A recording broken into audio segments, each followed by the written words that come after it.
Hello guys, welcome to my channel Lucid Fanfic, and if you're new here, don't forget to hit that subscribe button and turn on notifications so you never miss out on our latest videos.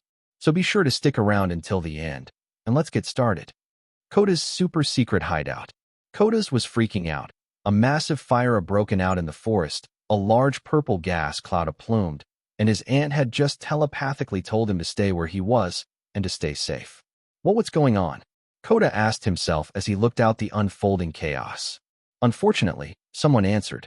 All those little pissant hero students are being slaughtered like cattle. A menacing voice replied. Koda immediately turned to see a massive man standing there draped in a black cloak and a white mask.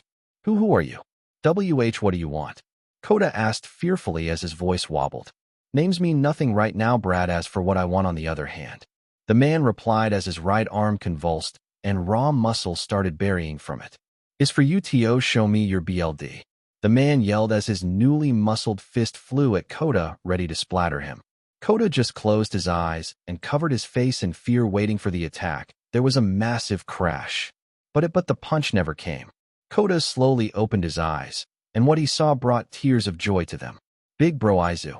Koda cried out happily as he saw Izuku holding back the man's fist. Hey Koda, you all good up here? Izuku asked casually as he held the massive man's fist in place with one hand like it was nothing. I'm all right, but what about? Koda replies as he pointed at the massive man. Oh, he's not important right now. Your safety is my only concern. Izuku replies as Koda smiled. Don't ignore me, you fingbrat. Now show me your BLD. The man shouted, enraged at his dismissal. All right, you exist.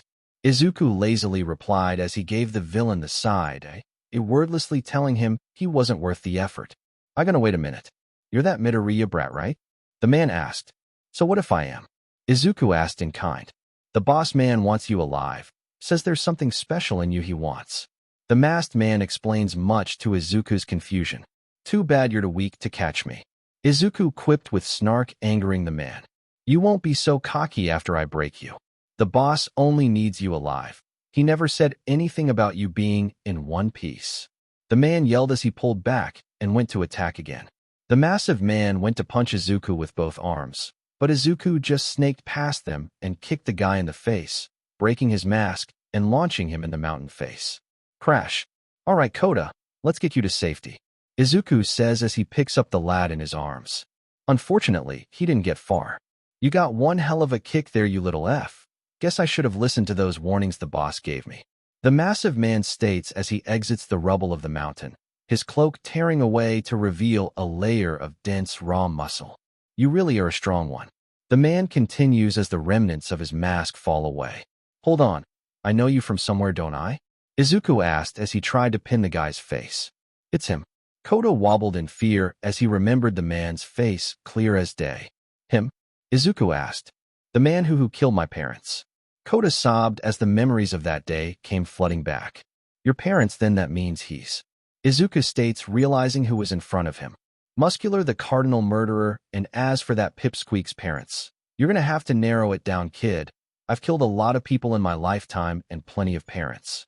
Muscular explains with a sadistic smile. You killed my mommy and daddy, you bstiard. Koda cried out with tears in his eyes as he blasts the villain with his water gun quirk. Wait, I know that quirk, you're the little brat of those FS. The water hose duo. The shits who gave me this. Muscular yelled as he points to a prosthetic eye. Hee. A laugh came. Izuku, why are you? Koda asked as Muscular cut him off. Why the hell are you, Logan, kid? Muscular asked as his anger rose. Because the universe has a sadistic sense of humor. You see, I was initially just going to break you legs to stop you from chasing us. But now that I know who you are, Muscular, as well as what you've done, I'm not going to stop beating you until you never move again. Izuku stated in a calm, yet menacing tone as he stared down the villain who assessed to be a high tiger-level threat. Muscular, now even more enraged than ever before, wrapped his right arm in tightly packed muscle a dozen times over, giving him enough strength to reduce a man to red paste or shatter a large hill. Izuku, meanwhile, still looked unimpressed. We'll see about that, you arrogant brat. Now show me your BLD. Muscular screamed in fury as his right arm pulsated with muscle-bound rage. The attack bore down on Izuku and Koda with unmitigated ferocity as the villain cackled, and declared himself the winner, but that couldn't be further from the truth. In a flash of motion, Izuku used his leg to wield Water Stream Rock's smashing fist and redirected the ferocious attack. Crunch! Right back into Muscular's own ugly face. The attack slammed into its owner's face, shattering bone like glass and splitting cartilage like paper as the villain's skull caved in and collapsed as BLD and teeth and bone fragments burst from the villain's face like a gory fountain upon impact. Said impact was so strong that it launched the villain off his feet. Crash! Before then crashing upon the ground and immediately sending the villain into pain-induced shock and knocking him unconscious. The villain's massive body then unceremoniously lay there upon ground in absolute defeat, his now mangled and indented face staring at the sky and bleeding profusely. Izuku didn't know or care if Muscular would survive the injuries, but he knew one thing for certain. The villain was now in dire need of some major reconstructive facial surgery. Kota then jumped from Izuku's arms and ran up to the villain and began to kick him in the head, but the BSDRD was completely unresponsive, his body not even twitching. Well, all's well that ends well, as they say. Let's get you to safety now, Kota, Izuku states as he and Kota leave the area. As they walked, Kota grabbed Izuku's hand for comfort, and Izuku let him hold on. Unfortunately, they didn't get far until Anther Weirdo showed up. Pew! A dart suddenly appeared from the tree line and hit Izuku in the neck, filling him with its contents. The hell was that? A bug just bite me? Izuku asked. Not quite. A man dressed in traditional plague doctor attire states as he exits the bushes as he holstered a dart gun. That mask, you worked for Overhaul, didn't you? Izuku asked as he took a defensive stance and pulled Kota behind him. Correct. I am Shin Nemoto, head torturer and information gatherer of the Shaiha Saikai. The man named Nemoto states. So, you did work for that child-abusing piece of SHD. Izuku states angrily as he prepares to attack the man. I wouldn't try anything if I were you. That dart I just hit you with just destroyed your quirk. The man states confidently as he pulls a different gun, one that fired actual bullets. Excuse me? Izuku asked, confused. You heard me. That dart contained a specialized substance that destroys quirks. Now don't move, or I'll shoot you. And even if you had your quirk, this is a gyrojet pistol capable of firing rocket bullets faster than Mach 1. Nemoto states bluntly as he aims his pistol at Izuku. First of you clearly weren't informed properly since I have no quirk to destroy. And on that note, how the hell did a small organization create a substance capable of something so impossible? Izuku explains calmly as he proved for information while scouting the area to ensure no sneak attacks. Of course you had a quirk, you recently diseased fool. How else could you have beaten our boss? As for how we did it, well, you stole the main ingredient. Nemoto explains like he was talking to an idiot. With those last words, however, he'd sealed his fate. In an instant, Izuku crossed the 9 meters separating them and grabbed the man's wrist. What? But I dester crunchag bang. Nemoto stuttered before screaming in pain as Izuku broke the wrist, holding his gun before firing it upwards and then dropping it as Izuku stomped on it. Explain what meant when you called Eri the main ingredient, or I start breaking ribs. Izuku threatened as he held the man by his broken wrist and rib cage. What is your quirk? Nemoto asked, using his quirk confessor to ensure an answer. Don't have one, huh? Neat quirk. Won't help against this, though. Izuku replied before pushing down on Nemoto's bottom right rib and snapping it. The Yakuza screamed in pain but remained firmly tight-lipped. That's one. You've got 23 left to lose. Now answer me. What did you mean by main ingredient? Izuku states as he begins to ooze his killing intent. F you. Nemoto screamed as Izuku broke another rib. This back and forth of demands, then expletives, followed by rib breaking, carried on for another 14 ribs, which was the Yakuza's breaking point. All right, I'll talk. Nemoto whimpered as Izuku dropped the man, pulled his mask off. Kota concerns your ears, you're probably not going to want to hear this. Izuku told Kota, and he listened. Go on then, talk. Izuku demanded as he glared at the Yakuza as he nursed his broken ribs. Nemoto then spilled everything he knew, every single thing from hideouts, to weapon cache stockpiles, to front businesses, to his personal bank card PIN number, and even the fact that he wet the bed until he was, but finally, he spilled about the things Overhaul was doing with Eri, and with every one word Izuku got angrier and angrier. as his killing intent erupted from his body in full force. His aura got so suffocating that Nemoto eventually passed out from his body, forgetting to breath. "Izuku, are you okay?" Koda asked. Izuku just wordlessly pocketed the Yakuza's weapons, tied the guy to a tree, stood up, approached a tree, and punched it so hard it exploded into splinters, with the remaining force destroying several more trees. "Yeah, I'm fine, Koda. Let's get you someplace safe, okay?" Izuku replied with a forced smile as the two began to make their way down the mountain. Third-person POV. Meanwhile, as Izuku rushed Koda to safety, fights between our heroes and the villains broke out all across the forest. At the main campgrounds, Vlad was fighting the pyrokinetic Dabi with assistance from Todoroki and his ice Tiger and Pixie Bob, along with Monoma, Kamakiri, Kindu, and Ojiro were all taking on the massive Katsukame who had already drained several students of their vitality. Kirishima and Tetsu were in a 2-on-2 fight with Rappa and Tengai. Both hardened students desperately wanted to fight Rappa, but Tengai kept throwing up his supposedly unbreakable barrier, but they'd both seen Izuku break it, so they kept at it. Eraserhead was fighting a game of keep away with Chronostasis who, despite having his quirk erased, was adept fighting in close quarters using a combat knife. The fight swiftly became a knife fight as a result, and a winner was not easily determined. However, all the heroes were at a disadvantage for two reasons. They are having to fight defensively or risk their opponent rushing past them to attack the exhausted students. They were all also being debilitated by a feeling of drunkenness from Sakaki, who was remaining in the back draining sake and passing his drunkenness to the heroes. Some like Eraser and Vlad managed to endure it thanks to years of stressful students, giving them both a slight drinking problem, but the WWPC had no such defenses. Some of the students then decided to try and take out the drunken Yakuza, but his agility was giving them trouble. Meanwhile, in the woods, things weren't any better. Achiko and Tsu found themselves in a clearing only to be attacked by a red-blue, which they barely dodged thanks to Tsu's instincts.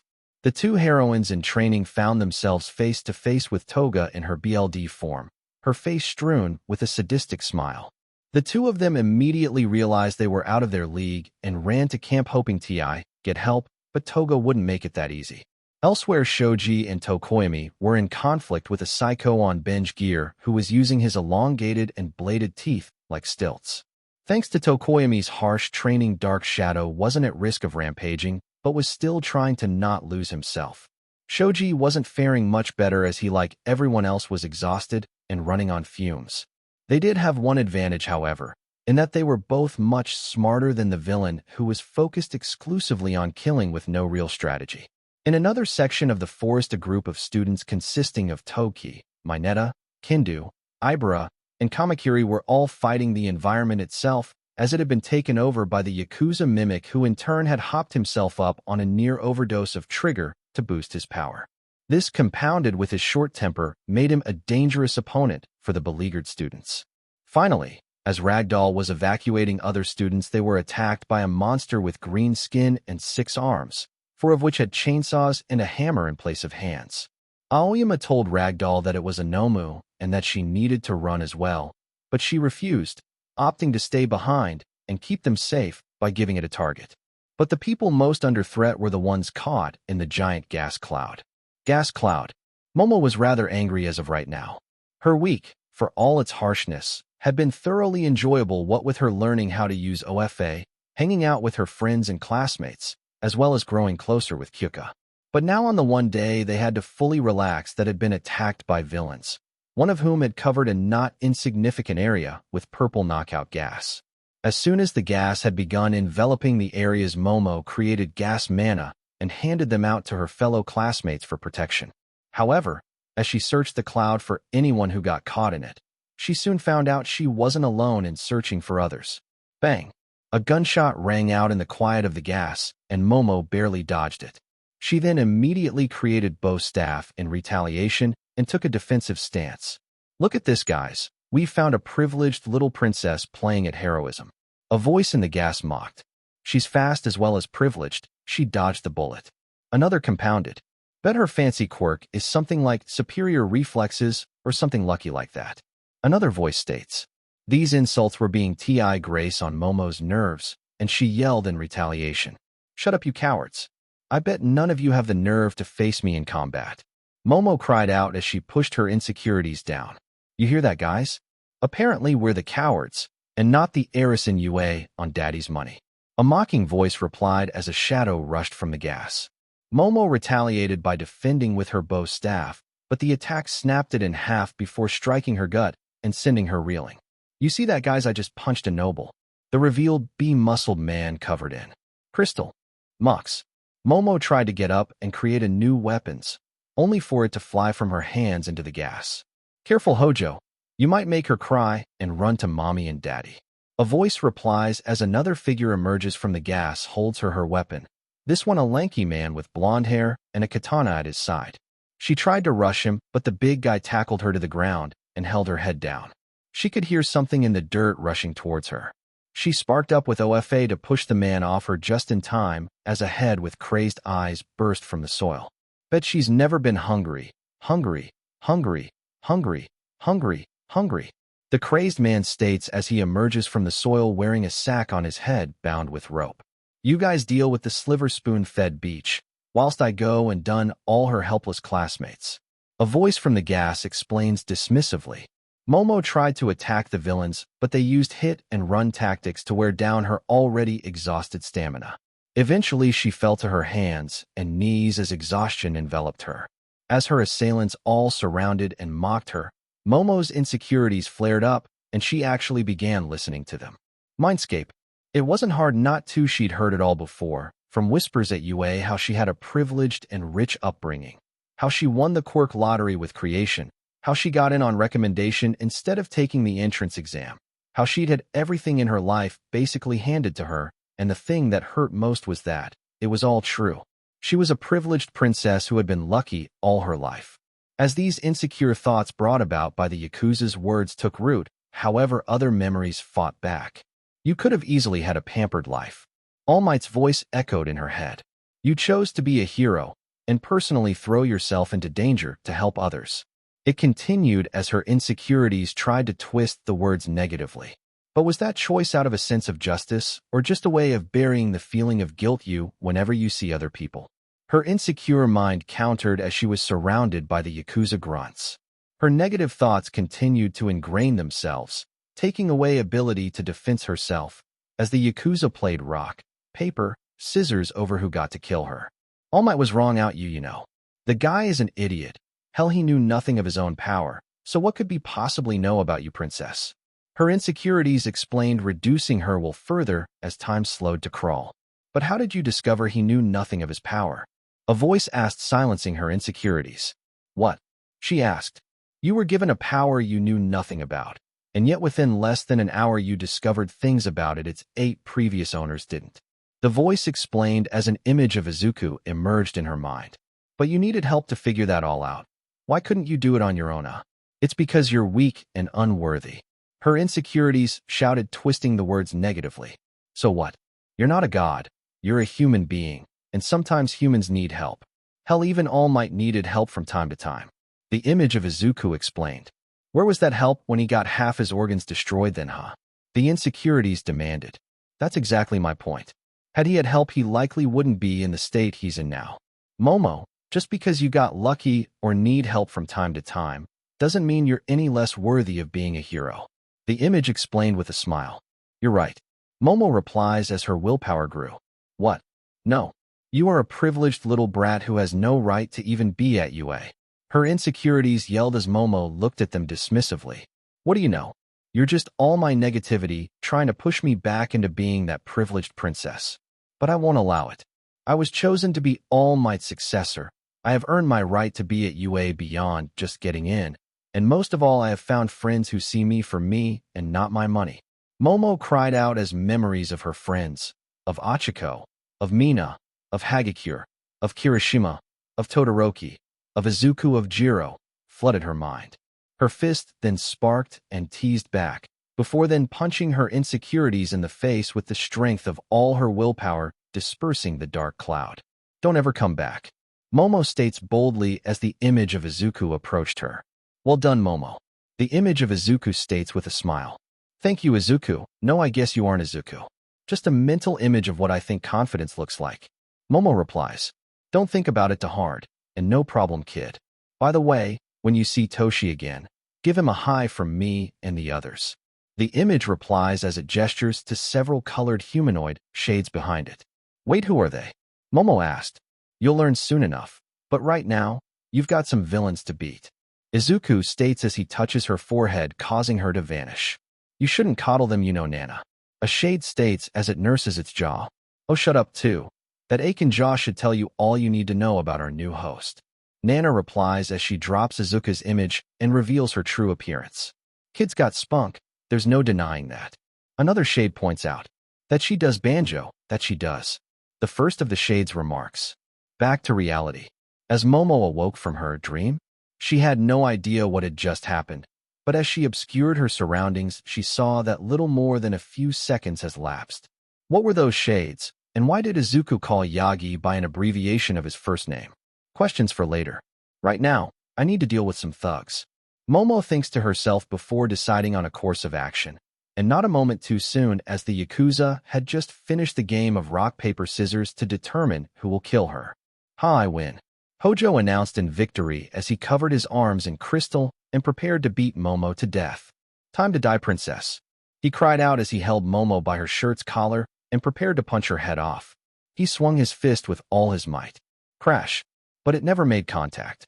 You're going to need to try harder than that if you want to end me. A newly reinvigorated Momo started as she moves the man's fist out the way and stares into his eyes with fire burning in hers. What?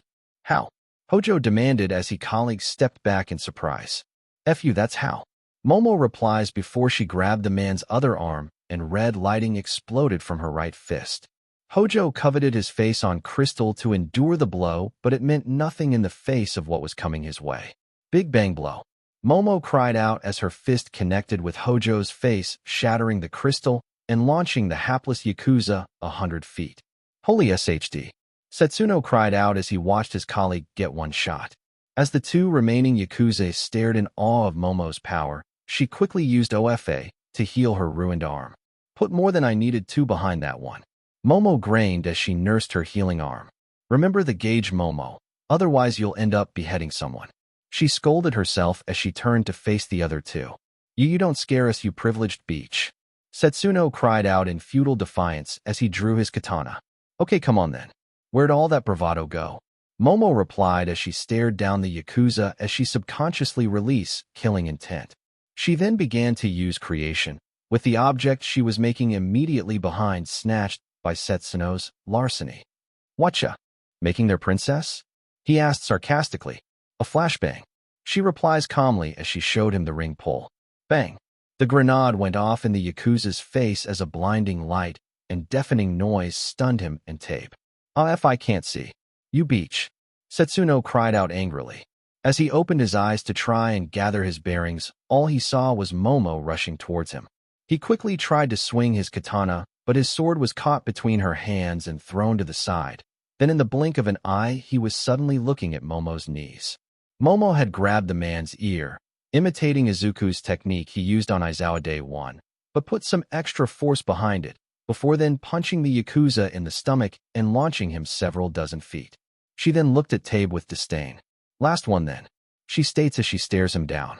The Yakuza just glared at her before burrowing underground by consuming the soil.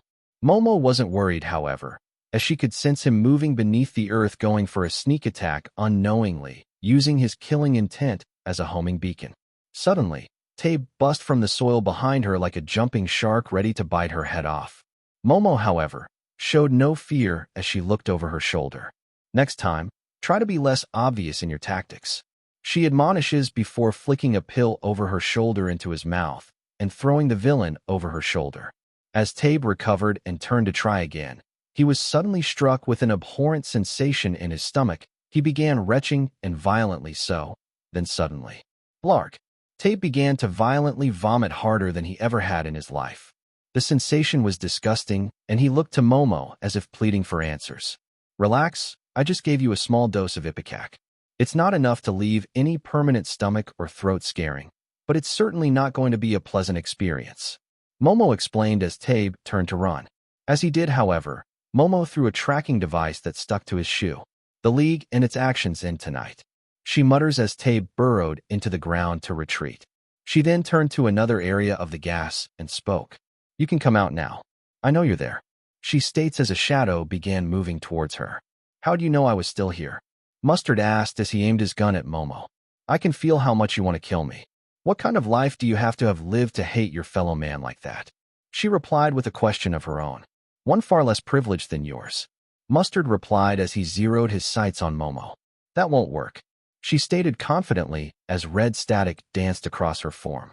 I seriously doubt that a privileged daddy's girl like you can dodge a bullet. Mustard states cockily as he pulled the trigger. Bang. Time immediately slowed down as Momo used OFA to boost her reactions and reflexes. The bullet got within a few centimeters of her head before she moved from its path. From Mustard's perspective, he just saw a person who he thought was a pathetic privileged beach who bought her way through life dodge a bullet at point-blank range. Needless to say, he freaked out. What? Impossible. He cried out as he fired more shots. Bang, bang, bang, bang. For more shots launched towards Momo, but she dodged them just as easily as he sped towards her opponent. She got in his face before grabbing his gun and threw it aside before then punching him in the face, breaking his gas mask. Gah, you beach, I'm not immune to my gas. Mustard cried out as he rolled in pain before passing out from his own gas. Well, that's that I guess. Momo stated before feeling faint and falling. Only for someone to catch her.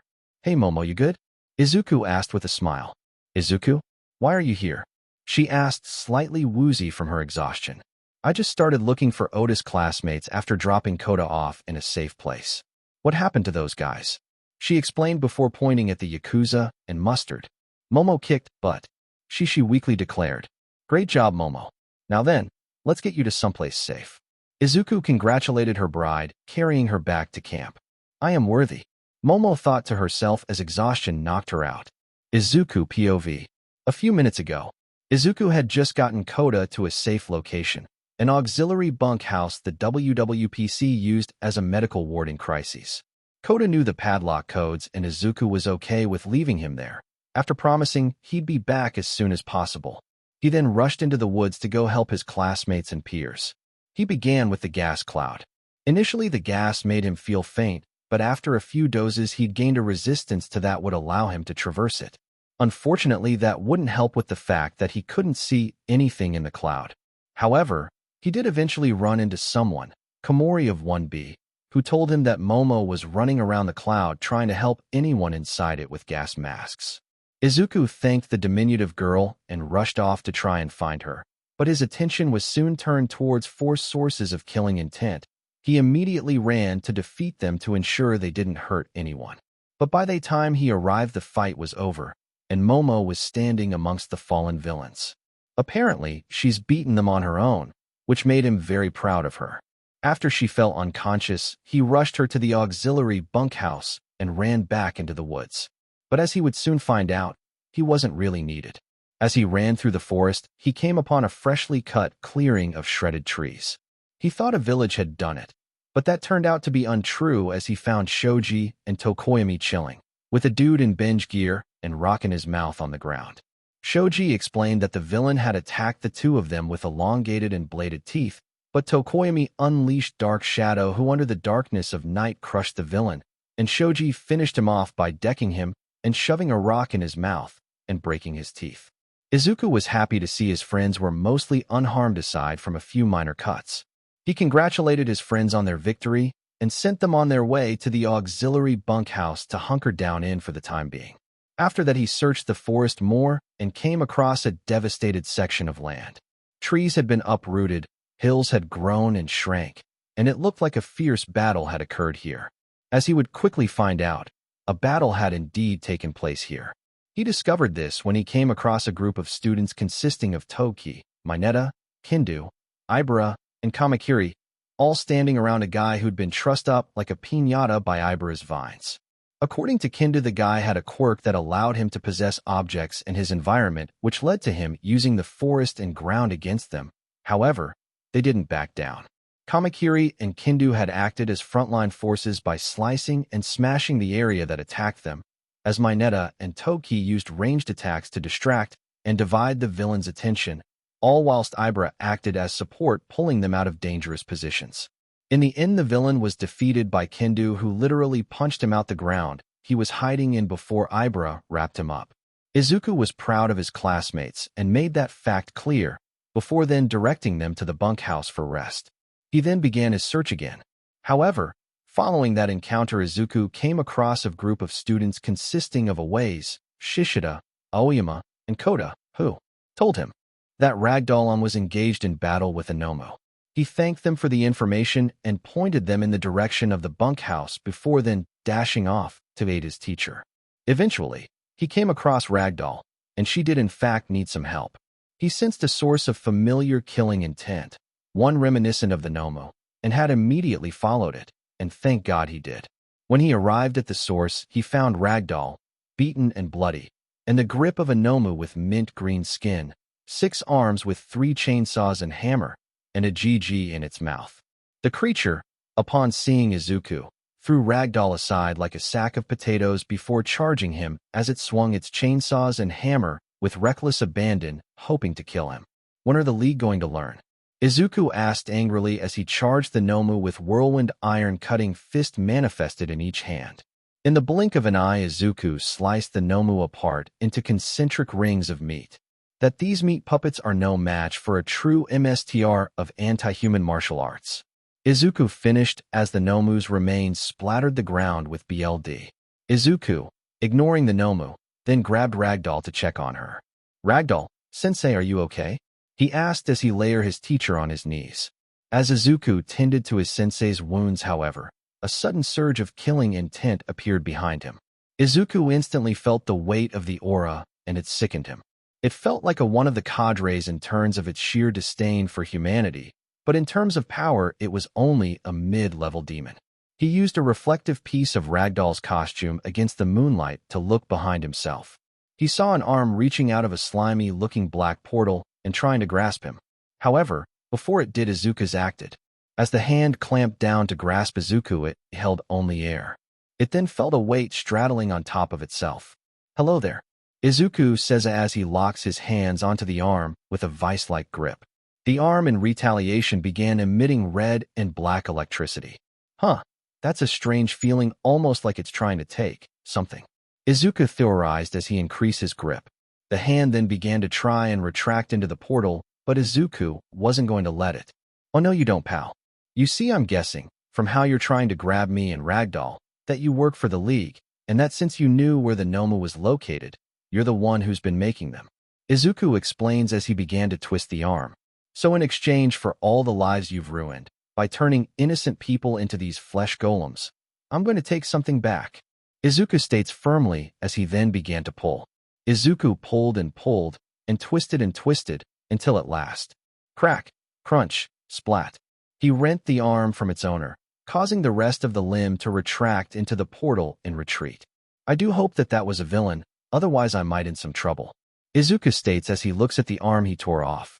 "Gross. But you'll be needed if and when we begin to track down the guy you belong to," Izuku states as he pockets the limb and throws Ragdoll over his shoulder. As he began returning to the auxiliary bunkhouse, however, "Someone help us." He heard a cry for help in the distance. Izuku immediately ran towards the cry, knowing full well he still had Ragdoll and the arm on him. "Campgrounds. Huff huff huff, you two are super manly." Rappa stared before falling to ground, defeated after his lengthy battle with Kirishima and Tetsu. The two manly students had fought the hulking man for 30 minutes straight, and despite their exhaustion, showed no signs of weakness.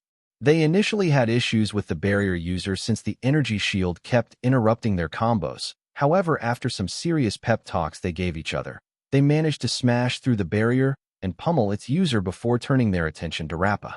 The massive man was no easy fight. His arms swing near the speed of sound, and each hit felt like getting hit by a rocket-propelled wrecking ball. But after the week they'd just had being used as target practice and being beaten by every one of their classmates for training, especially Midoribro, the villain's punches felt like tickles in comparison. The battle was hard fought, with both students suffering devastating injuries such as cracked and broken skin, but they kept pushing forward until eventually They broke through and began unleashing a beatdown on the giant Yakuza. After a solid 10 minutes of this beatdown, the massive man fell in defeat, uttering his final words as he fell into unconsciousness. Which brings us back to the present. As both students looked across the campsite, they saw that most of the other villains had also been defeated.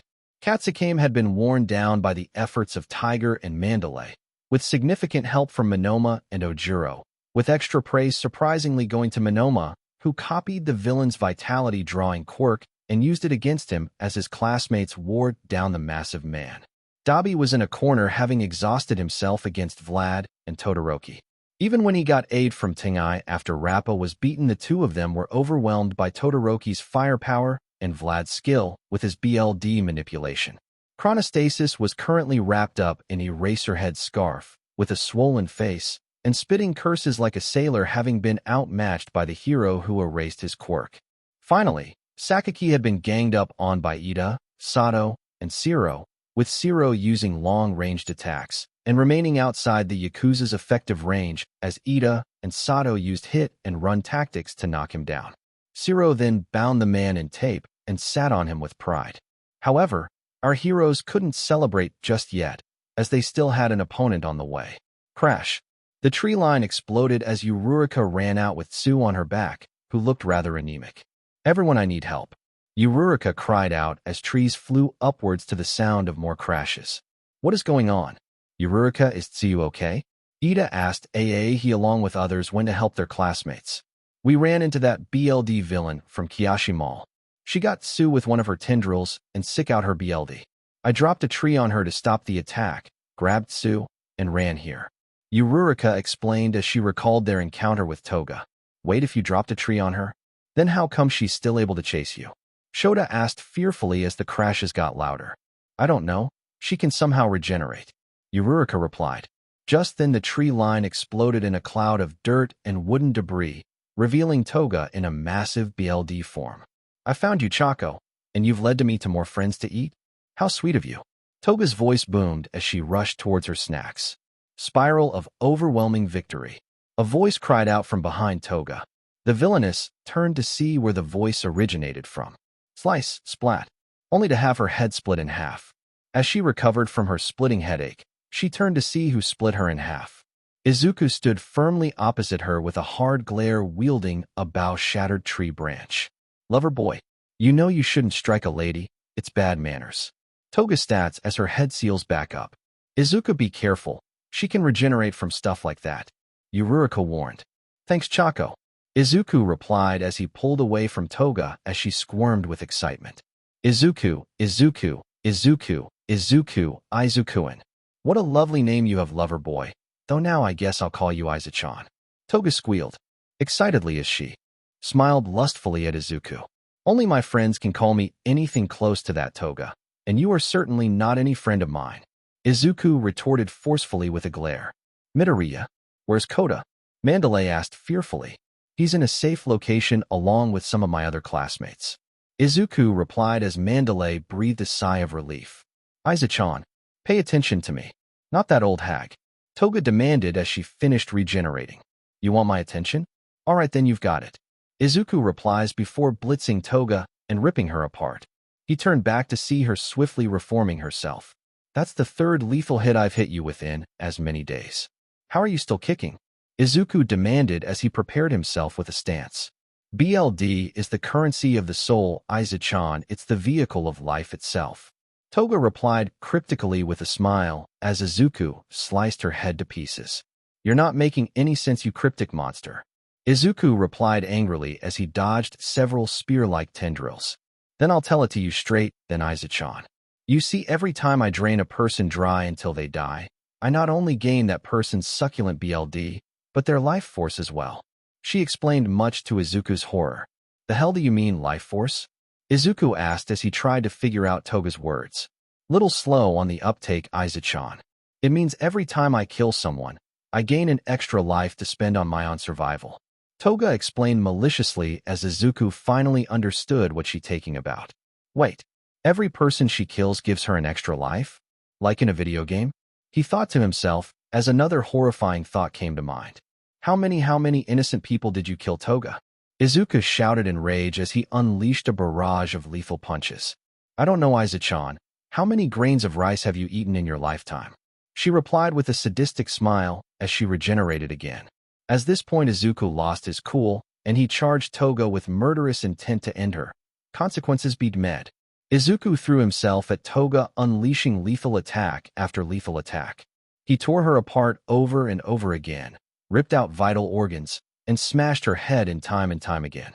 Every time Toga just regenerated and counterattacked with spikes and spearing tendrils. Thankfully, since their last encounter, Izuku had been mentally preparing for her eclectic attacks and random bursts of killing intent, giving him an edge over Toga he hadn't had in their last bout. As the fight raged on, and Izuku was trying to burn through all of Toga's lives as possible, he used one of Toga's many openings to chance an attack. He leapt over her bloody spears, used them to launch himself towards her, before plunging his hands into her torso and ripping her on half down the middle. BLD, organs, and bones showered the field, but it still didn't put Toga down. Toga's half-faces looked up and simply smiled with blush dusting her face, as Izuku's hands still held onto her torn flesh. Oh, Aizachan, you're splitting me in two. Toga ummed lustfully as her bisected body gushed BLD like fountain with Izuku's hands still inside her. She then looked down at Izuku with a twisted smile. Now do it another 300 times. Why don't ya? She continued as her tone turned to pure menace and her bisected faces changed from lust to cruelty. Izuku immediately sensed the killing intent, causing him to leap away as hundreds of BLD spikes shot out from within Toga's mangled body. At this point, neither side had a real winning strategy. The villains were all either beaten and blind or completely exhausted, save for Toga. Meanwhile, the heroes and students were all also very tired. And even if they tried to go after the remaining villains, there was always the chance that Toga would intercept them. Both sides were at a stalemate until, as Izuku was tearing Toga apart for the 27-28th time, a portal opened above the area and caught the hero's attention. Then as soon as it opened, boom, boom, boom, boom, boom, kaboom. A barrage of explosions bombarded the area, scorching the ground and disorienting everyone caught in it. What the hell is taking you losers so long?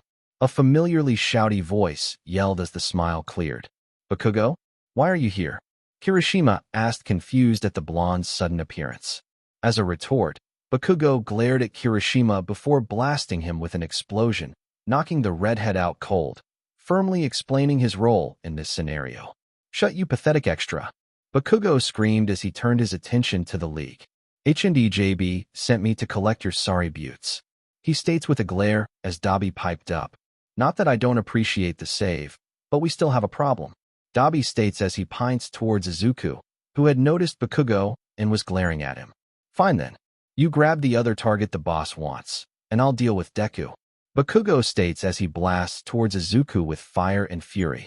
The two engaged in a brief but fairly epic clash, whilst the villains all look at their other target. Todoroki. The young man's immediately saw this and prepared to defend himself, only for his fight to end as soon as it begun. Shunk. As several tendrils erupt from the ground and spear his limbs. Hey there, tall, dark, and cutie. Toga states as she bursts from the soil with a grin. Izuku, who had Bakugo in an arm lock, noticed this with worry, which gave Bakugo an opening. The blonde's arm glowed bright orange. Shakakum. Before it let off a massive explosion, leaving the limb blackened and charred, and sending Izuku flying several dozen feet. The villains, all that were conscious anyway, took the opportunity to retreat with Todoroki in tow. But they wouldn't escape that easily. Izuku immediately recovered from the blast and rushed after them. Following him was Eraserhead, who'd been disoriented by the Bakugo's initial attack. He ordered Vlad and the WWPC to protect the students whilst he went after his exit portal clearing. The villains were all running with everything they had. They all knew, even begrudgingly Bakugo knew, that they couldn't fight Izuku because of his insane strength and resilience. Even with Todoroki as a hostage, they weren't confident in victory. The villains currently consisted of Tengai, Dabi, Toga, and Chronostasis, who had unwrapped himself when Eraser was disoriented. They ran with all their strength until they all reached the crusading where Kurogiri was meant to pick them up. Sure enough, he was waiting for them, with tape surprisingly. Finally, you're here. I assume the distraction I sent you did its job.